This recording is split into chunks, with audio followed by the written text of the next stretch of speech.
Hello guys!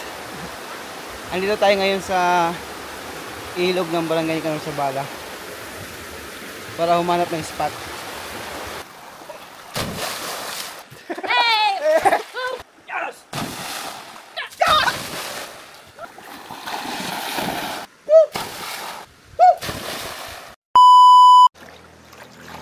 So guys, nandito naman tayo ngayon sa ilog para humanap ng spot. May nakita tayong spot na pwedeng pagliguan. So, malalim, malinaw ang tubig.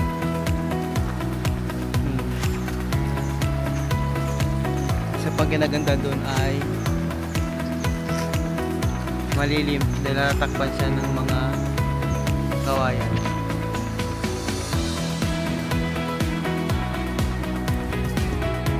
Okay, another spot. Lino ng tubig. Yun o.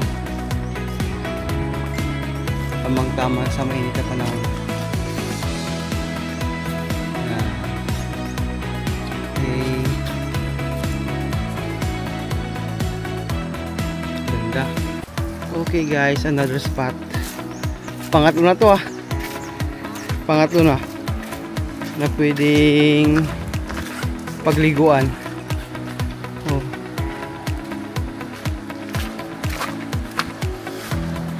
Wow. Grabe. Ganda. Tapos diyan maliligo din. Pwede naman dito mag-picnic banda. Diba? Malinis. You know. Okay, tuloy-tuloy pa yung ating pag-explore.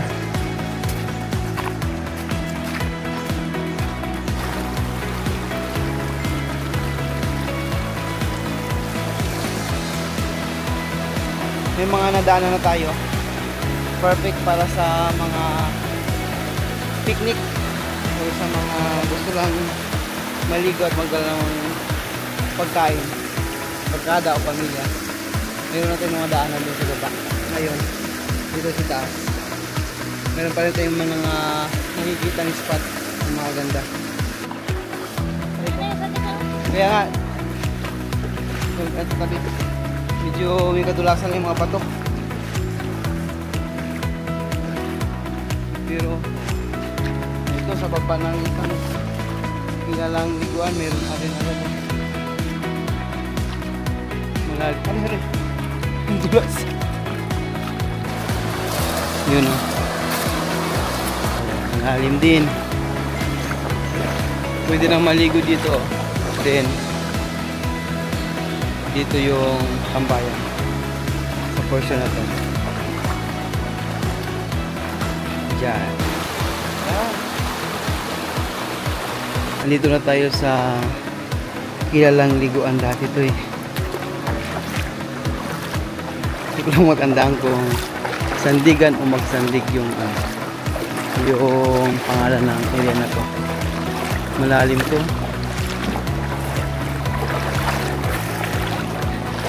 Pakalalim.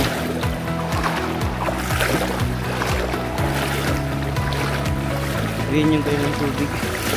May reflection ng tubig dito ay green. Ganda oh. So ang ganda nito dito.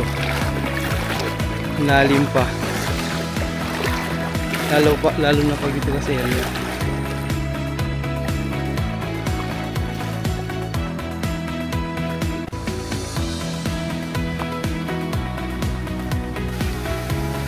Wow. Ganda na agad dito. Ganda.